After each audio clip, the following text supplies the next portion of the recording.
وحده لا شريك له له وحده لا شريك له ونحمده مسلمون واشهد ان لا اله الا الله وحده لا شريك له له وحده لا شريك له ونحمده مسلمون.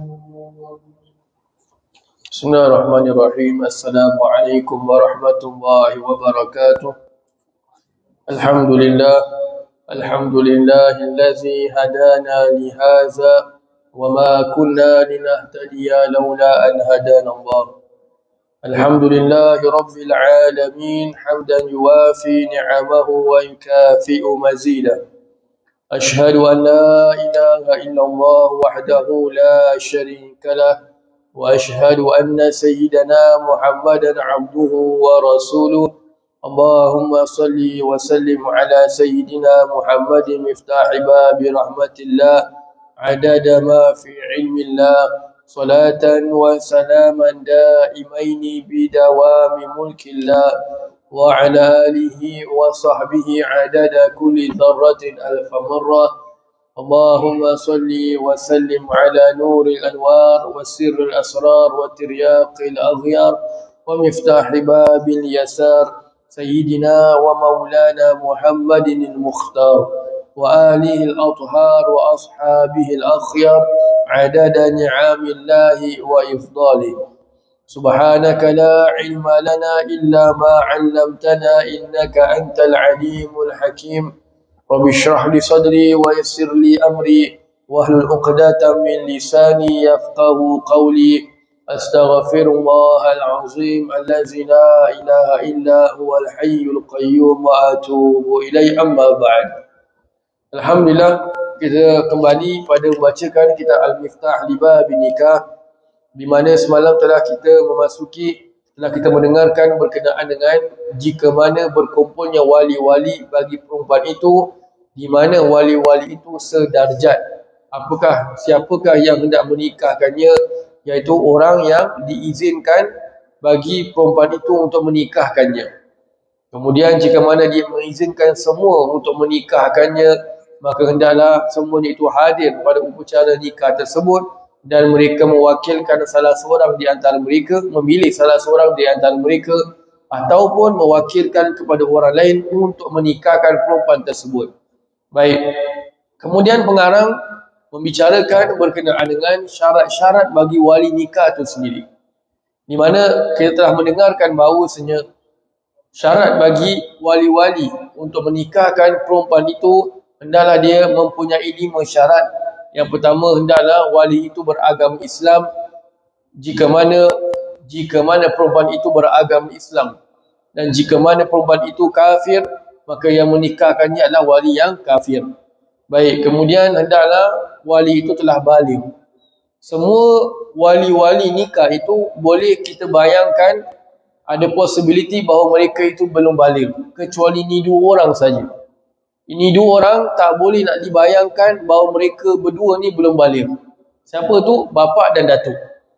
Lain daripada wali perempuan tu, semua boleh gambarkan belum baligh. Mungkin adik dia belum baligh, mungkin pakcik pun belum baligh mungkin. Tapi bapa dengan datuk tak ada chance, mesti confirm dah baligh. Subhanallah. Kalau bapa tu kata dia belum baligh, cuba cek dia dah makan ubat belum hari tu. Subhanallah. Jadi itu yang kedua. Yang ketiga, hendaklah dia itu berakal. Ini jelas, bukan orang yang gila. Hurran, orang yang merdeka. Rasyidan, orang yang cerdik. Kalau cerdik ni maknanya sama ada dalam memahami berkenaan dengan tata cara menikah, kan? Ataupun kalau kita melihat dari sudut pengertian dalam fiqh, maknanya dia ni bukan orang yang kita kata termasuk di antara golongan yang dilarang menggunakan hartanya kerana ada kekurangan dalam akalnya. Kita nak kata dia gila, dia tak gila, tapi dia macam ada kurang sikit. Subhanallah. Macam sengit. Kita nak kata bahasa kasar 3 suku. Subhanallah. Nampak okey, tapi sebenarnya dia tak okey. Dia bukan gila, dia hampir-hampir jadi gila. Sipi-sipi. Subhanallah. Maka ni orang dia tak boleh nikahkan. Adlan, dan orang itu orang yang adil, bermakna dia bukan orang yang fasik. Kemudian kata pengarang di sini, fa in ikhtalla syartun min hazi syuruti fala haqqa lahu fil wilayah.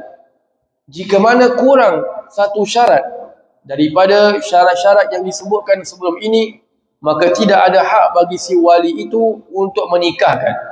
Dia tak ada hak. Bermakna apa haknya itu gugur. Subhanallah. Bal tantaqilu liman ba'dahu minal awliya, ay liman yalihi fid darajah illam yujad man yusawihi. Bahkan kewaliannya itu berpindah kepada wali yang lebih jauh.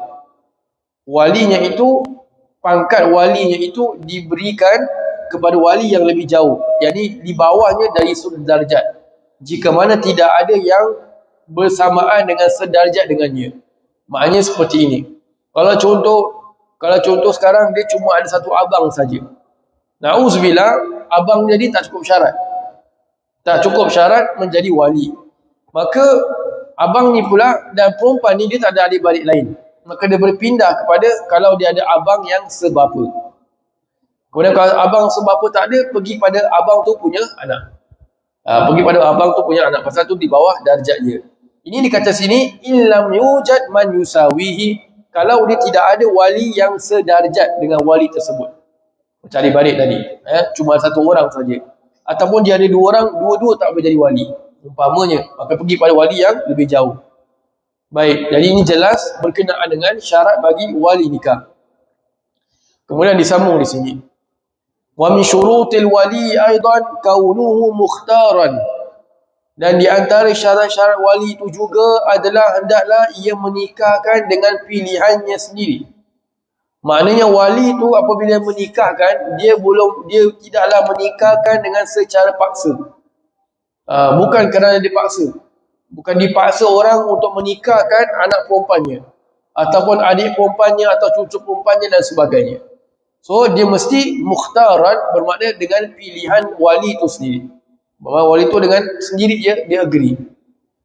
Kemudian wa adama ikhtilali nazarihi biharamin au khabalin, dan hendaklah disebutkan di sini, hendaklah ia itu tidaklah dalam keadaan di mana dia tidaklah boleh membezakan keadaan ketika itu kerana kecacatan pada akalnya. Bahasa Arab ni kita sebut sebagai khabal. Ada yang menterjemahkan sebagai dia menjadi kurang akalnya itu kerana sebab terlalu tua. Kita boleh kata terlalu nyanyuk. Ataupun kita kata dia menjadi seperti itu kerana sakitnya. Mungkin doktor kasih obat dan sebagainya sampai dia tak boleh seperti orang biasa lagi. Subhanallah. Atau mungkin kerana na'udzubillah, mungkin kerana dia accident. Jadi wire putus. Sebelum tu sihat walafiat, tiba-tiba wire putus. Wire putus, maka orang seperti ini dia tak boleh jadi wali. Baik. Wa adamal ihrami bil haji wa umratin, dan hendaklah dia bukan dalam keadaan ihram haji ataupun umrah. Ini memang jelas orang dalam ihram tu dia tak boleh menikahkan dan tak boleh dinikahkan, walaupun dia mewakilkan kepada orang lain. Walaupun dia mewakilkan kepada orang lain, walaupun wakilnya itu bukan dalam keadaan ihram. Saya dalam ihram, saya wakilkan orang lain yang bukan dalam ihram untuk nikahkan perempuan tersebut atau adik perempuan saya umpamanya, maka tetap tidak sah. Kerana yang mewakilkan tu dalam keadaan ihram. Jadi wakil tu sama ada wakil tu ihram ataupun tak ihram, tetap tak boleh. Pasal yang mewakilkan tu dia dalam keadaan ihram. Lepas tu mengatakan sini wa adama al-ihrami bi hajjin aw umrah. Baik. Fala yasihu tazwijul muhrim, maka tidak sah orang yang dalam keadaan ihram itu menikahkan. Wala wakilihi, begitu juga dengan wakilnya yang dalam keadaan ihram. Wa in kana al-wakilu ghaira muhrimin, walaupun wakilnya itu dalam keadaan bukan ihram, tetap tidak boleh. So yang dalam keadaan ihram ni dia tak boleh nikahkan, dia tak boleh dinikahkan, dia tak boleh mewakilkan orang lain, walaupun yang diwakilkan itu dia bukan dalam keadaan ihram. Walaupun yang diwakilkan itu dia bukan dalam keadaan ihram. Ini bagi siapa? Bagi yang si wali itu. Baik. Kemudian Wala tantaqilu bil ihrami al wilayatu ila al ab'ad bal tantaqilu ila al hakim aw naibihi. Dan orang wali yang dalam keadaan ihram, dia tidak berpindah kewaliannya itu kepada wali yang lebih jauh. Dia dalam keadaan ihram, contoh abang pergi haji contoh. The nearest yang ada adalah anak kepada abang, anak saudara bagi perempuan tersebut. Baik. Pengarang mengatakan la tantaqilu bil ihrami al wilayatu ila al ab'ad. Wali yang dalam keadaan ihram, ia tidak berpindah walinya itu kepada wali yang lebih jauh. Bahkan tantaqilu ila al hakim aw naibihi. Bahkan dia berpindah kepada wali hakim. Straight pergi wali hakim ataupun naibnya penggantinya. Jadi sebab tu dalam hukum dia ada keadaan kewalian itu berpindah kepada wali yang lebih jauh. Kita akan lalu nanti. Ada keadaan wali itu berpindah terus kepada wali hakim. Wali yang lebih jauh terus kena tutup. Pergi pada wali hakim. Baik. Jadi itu kita nak kena faham. Ada dua keadaan subhanallah. Sama kata pengarang di sini. Wa innama yanquluha lil ab'adi mawani'ul wilayati al manzumatu fi qawli Ibnu Imad. Dan adapun ni sekarang nak membicarakan tentang perpindahan wali kepada wali yang lebih jauh. Adapun berpindahnya wali kepada wali yang lebih jauh apabila berlakunya salah satu daripada larangan-larangan yang menghambat seorang wali untuk menikahkan yang ditulis oleh Imam Ibnu Imad. Jadi Imam Ibnu Imad ni dia susun dalam sebuah rangkap syair. Di mana kenapa dia tulis rangkap syair ni? Jadi senang hafal. Jadi bila senang hafal, senang ingat. Senang ingat. Jadi bila berlaku keadaan tahu ini nak pindah pada hakim atau nak pindah pada wali yang jauh. Dia kata sini, wa ashratun sawalibul wilayah kufrun wa fisqun wassiba li ghayah. Riqqun jununun mutbiqun awil khabal wa akhrusu jawabu qad iktafal. Zu'atahin naziruhu mubarsamun wa ablahu la yahtadi wa abkamun. Baik, ini saya masih ingat waktu kita belajar kitab ni, habis tu mati-mati suruh kita hafal. Every week kita kena baca ni syair. Tak hafal kena diri. Habis melenting. Pasal apa? Benda ni penting. Benda ni penting. Jadi kita akan uraikan sedikit mana yang sempat lah. Subhanallah. Awal sekali mengatakan sini, fahazihi ashru suwarin tantaqilu fiha al-wilayatu ila al-abad. Maka ini ada 10 gambaran. So ada 10 keadaan jika di mana kewalian itu tak dapat penuhi syaratnya itu, dia berpindah kepada wali yang lebih jauh. Dia bukan pergi wali hakim, dia pergi pada wali yang lebih jauh. Dia ada 10 gambaran. Al-ula iza kana al-qaribu kafira. Yang pertama, jika mana kaum kerabat atau wali yang dekat itu dia adalah kafir. Jadi wali yang dekat itu jika mana kafir, dia berpindah kepada wali yang lebih jauh. Ini memang jelas subhanallah. Bermakna berpindah kepada wali yang lebih jauh yang dalam agama Islam. Subhanallah. As-saniyatu iza kana fasiqa. Yang kedua, jika mana wali itu dalam keadaan fasik. Jika mana wali itu dalam keadaan yang fasik, wali yang dekat tu dia dalam keadaan fasik. Subhanallah. Tetapi di sini disebutkan, na'am ikhtara an-Nawawi wa ghairuhu baqa'a wilayatihi. Al-Imam Nawawi rahimahullah ta'ala memilih bahawasanya wali yang fasik itu sah untuk menjadi wali. Ini kata Imam Nawawi radhiyallahu anhu. Disebutkan sini, namun Al-Imam Nawawi dan selainnya memilih pendapat bahawa kewalian itu tetap pada orang yang fasik. Bila tu, jika mana kalau wali itu berpindah kepada orang yang fasik atau berpindah kepada hakim, hakim juga orang yang fasik. Subhanallah. Maknanya hakim pun sama fi'il macam si wali itu. Jadi ketika itu si wali boleh nikahkan perempuan tersebut. Ini kata apa yang dikatakan oleh Imam Nawawi. In kana tantaqilu ila hakim yartakibu ma yatakibu zalikal wali min anwa'il fiski aw aksar.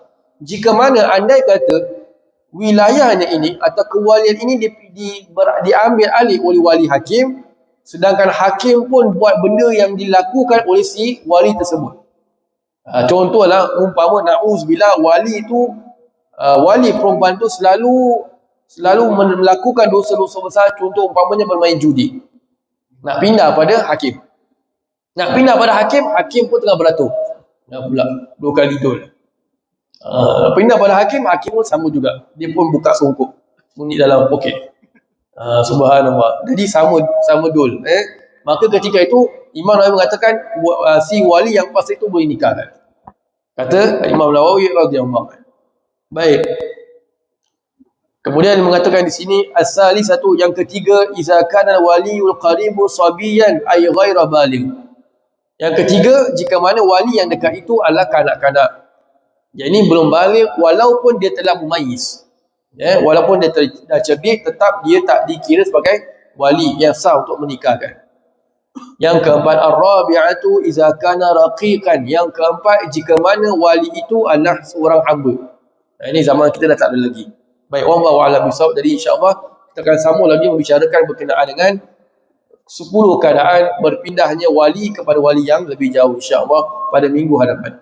Itu surah Al-Asr dan tasbih kafaratul majlis.